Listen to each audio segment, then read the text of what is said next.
Hello दोस्तों, आज हम बात करेंगे लुइस अल्थुज़र की।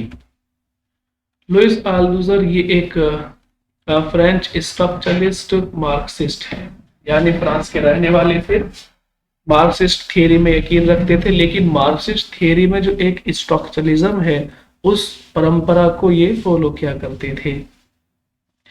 बेसिकली जो मार्क्सिस्ट थियरी है, जो कार्ल मार्क्स ने थियरी दी थी, उन्होंने कहा था कि ये कैसी है, ह्यूमैनिस्ट है। यानी हमेशा ही कार्ल मार्क्स ने गरीबों के बारे में सोचा, अमीरों की बात की, गरीबों की बात की, एक तरह से ह्यूमन की बात की। उन्होंने इंसानों को दो कैटेगरी में बांट दिया था, एक तो अमीरों की कैटेगरी, पैसे वालों की कैटेगरी, और एक ऐसी कैटेगरी जिनके पास कुछ भी नहीं है। तो कार्ल मार्क्स ने कहा था, जो उनकी थियरी है उस थियरी को ह्यूमैनिस्ट थियरी माना जाता है, जबकि लुइस अल्थुज़र उस ह्यूमैनिस्ट मार्क्सिस्ट के खिलाफ है, अगेंस्ट है। लुइस अल्थुज़र ने मार्क्सिज्म और साइको एनालिसिस थियरी के बीच में एक तरह का जो लिंक है उसको डेवलप कर दिया था, विकसित कर दिया था। यानी अब ये मार्क्सिज्म, ये तो आपको पता ही है कि लुइस अल्थुज़र बेसिकली एक मार्क्सिस्ट थे, लेकिन मार्क्सिस्ट होने के साथ साथ वो किसमें यकीन रखते थे, स्ट्रक्चरलिज्म में। यानी इन जो फिलोसफी है, जो ह्यूमनिस्ट फिलोसफी है, उसका भी एक स्ट्रक्चर होता है। इन्होंने ये कहा कि ये नहीं है कि बस जो मन में आया किया, जैसे चाहे किया, चाहे अमीरों के आप पैसे छीन लें, उनको मार दे, उनका मर्डर कर दे, पैसे के चक्कर में कुछ भी कर दें, अपना रिलीजन छोड़ दे, अपनी फैमिली छोड़ दे। इस तरह की बात जो है कार्ल मार्क्स ने की थी। उन्होंने कहा था कि बस जैसा हो भला हो, जैसा हो बस हो। लेकिन लुइस अल्थुज़र ने कहा कि ऐसा नहीं है, बल्कि एक हर चीज का एक स्ट्रक्चर होता है। आप ऐसा नहीं कर सकते किसी को भी जाके किसी को मार दो, किसी के पैसे छीन लो, नो। उन्होंने कहा कि एक स्ट्रक्चरलिज्म है जो कि इस थियरी के अंदर भी लागू होता है। इसी के साथ वो बेसिकली एक मार्क्सिस्ट हैं, लेकिन उन्होंने साइको एनालिसिस और मार्क्सिज्म के बीच में एक लिंक डेवलप किया था। वो लिंक कौन सा डेवलप किया है, कैसे कैसे दोनों जुड़ी हुई हैं, उसकी बात हम आगे करेंगे। एक टर्म है जिससे इसको रिलेट कर लेंगे।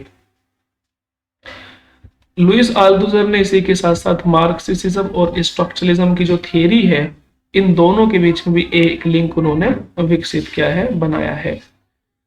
ये बात ऐसे आप याद रख सकते हैं कि जब लाका ने कहा था कि रिटर्न टू फ्रॉइड, यानी सिगमंड फ्रॉइड की तरफ रिटर्न हमें चलना है, जाना है, तो उसी समय लुइस अल्थुज़र ने कहा था कि हमें फ्रॉइड की तरफ नहीं जाना, बल्कि हमें कहाँ जाना है, रिटर्न टू मार्क्स। यानी जो कार्ल मार्क्स ने कहा है, हमें उसकी बात पर गौर करनी है, उसकी तरफ रिटर्न होना है। ठीक है, तो इस तरह से आपको पता है लाका ये स्ट्रक्चरलिज्म के अंदर आते हैं, उसके एक अच्छे थियरिस्ट हैं याक्स लाका। तो एक तरफ तो याक्स लाका ने कहा कि रिटर्न टू फ्रॉइड, यानी फ्रॉइड की तरफ चले, वहां पर उनको पढ़ो, उनको समझो, जो कि साइको एनालिसिस के लिए जाने जाते हैं। लेकिन लुइस अल्थुज़र तो बिल्कुल अलग ही बात कर रहे हैं। उन्होंने कहा कि उनकी तरफ जाने की जरूरत नहीं है, बल्कि किन की तरफ जाने की जरूरत है, कार्ल मार्क्स की तरफ जाने की जरूरत है। कार्ल मार्क्स की जो रियल थियरी है वो एक तरह की ह्यूमनिस्ट थियरी है। मैंने आपको बताया था कि कार्ल मार्क्स ने हमेशा इंसानों की बात की, एक ह्यूमन जो है सोसाइटी की बात की, कि जो भी है इंसान है, जो भी है, हमें गरीबों का भला चाहना, जिस तरह से उनका भला हो वो हमें बस करना है। और ये देखा गया है। लेकिन जो लुइस अल्थुज़र है, उन्होंने अपनी थियरी के अंदर स्ट्रक्चरलिज्म की जो कंसेप्ट है वो अपनी थियरी के अंदर दिए हैं। तो इस तरह से कार्ल मार्क्स और लुइस अल्थुज़र के बीच में फर्क है। बेसिकली फर्क क्या है, वो यही है कि कार्ल मार्क्स अपनी थियरी जो है उसको ह्यूमनिस्ट थियरी बना देते हैं, मार्क्सिज्म को, जबकि लुइस अल्थुज़र अपने मार्क्सिज्म को कैसा बना देते हैं, स्ट्रक्चरलिस्ट बना देते हैं। कार्ल मार्क्स ने कहा था, society, family, religion is also a structure. Nothing is free from this, even human. ये कह रहे हैं लुइस अल्थुज़र के, चाहे वो सोसाइटी हो, चाहे वो हमारी फैमिली हो, चाहे वो हमारा रिलीजन हो, ये सब के सब भी एक स्ट्रक्चर रखते हैं। इनका भी अपना एक स्ट्रक्चर होता है, अपनी एक संरचना होती है। और इंसान के अंदर, दुनिया के अंदर कोई भी चीज ऐसी नहीं है जो कि बिना स्ट्रक्चर के हो। कुछ भी चीज हो, सबका अपना एक स्ट्रक्चर होता है। तो ये लुइस अल्थुसर कह रहे हैं, जबकि कार्ल मार्क्स ने सोसाइटी को, फैमिली को, रिलीजन को, इनको पीछे रखा था, तो इनको सब स्ट्रक्चर माना था, लेकिन जो वो मेन मानते थे वो मनी को मानते हैं। उन्होंने कहा था कि मनी इज पावर, कि अगर आपके पास पैसा है, आपकी सोसाइटी भी अच्छी होगी, आपकी फैमिली भी अच्छी होगी, आपका रिलीजन भी अच्छा होगा, सब चीज अच्छी हो जाएंगी अगर आपके पास पैसा है। लुइस अल्थुसर ने कहा था कि लेकिन ऐसा नहीं हो सकता, अगर आपके पास पैसा है तो जरूरी नहीं कि आपकी सोसाइटी अच्छी होगी या आपकी फैमिली, आपका रिलीजन, जरूरी नहीं है। क्यों? क्योंकि हर एक चीज का अपने की स्ट्रक्चर, अलग अलग स्ट्रक्चर होते हैं, फैमिली का स्ट्रक्चर अलग, सोसाइटी का स्ट्रक्चर अलग। तो इंसान भी, सोसाइटी, जो भी इंसान है, एक इंसान ही क्यों ना हो, वो भी, उसका भी अपना एक स्ट्रक्चर होता है, अपनी कुछ जिम्मेदारियां होती हैं।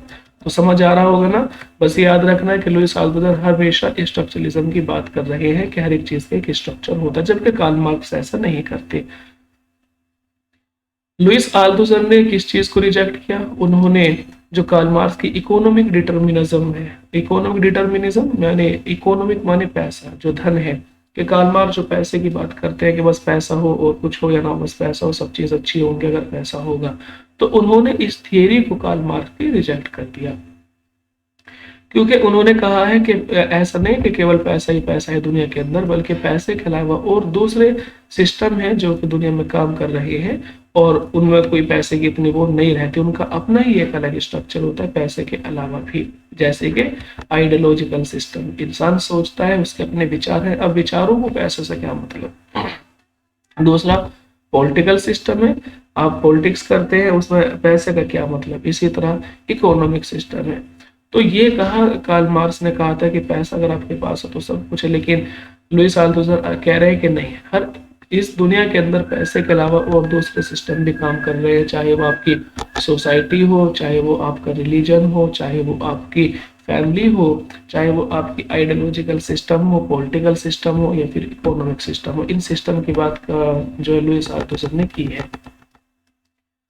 अच्छा, इन्होंने कहा है, जो इनके फेमस टर्म्स हैं वो आपको याद रखने हैं कि इनके फेमस टर्म्स कौन कौन से हैं।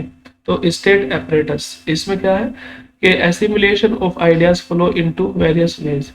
एसिमुलेशन का मतलब यह है कि यहाँ पर दो ऐसे आइडियाज हैं जो कि अलग अलग दिशाओं में फ्लो करते हैं, चलते हैं।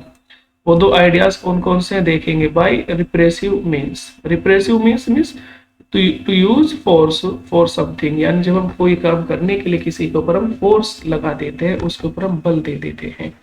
यानी सोसाइटी के अंदर, हमारी दुनिया के अंदर, समाज के अंदर दो फोर्स काम करते हैं, दो तरह की आइडियोलॉजी काम करती है, दो तरह की राजनीति काम करती है। एक तो वो राजनीति है, वो बातें हैं, वो आइडियोलॉजी है जो फोर्स के द्वारा मनवाई जाती है। जैसे कि पुलिस, पुलिस फोर्स का यूज करती है, बल का यूज कर लेती है। आर्मी ये भी बल का यूज करती है, और स्पेशल फोर्सेस, इस तरह की जो फोर्सेस हैं, कोई सी भी हो, बीएसएफ हो, आर्मी हो, कमांडो, कोई सी भी फोर्स हो, ये हमेशा किसका यूज करते हैं अपनी बात मनवाने के लिए? फोर्स का।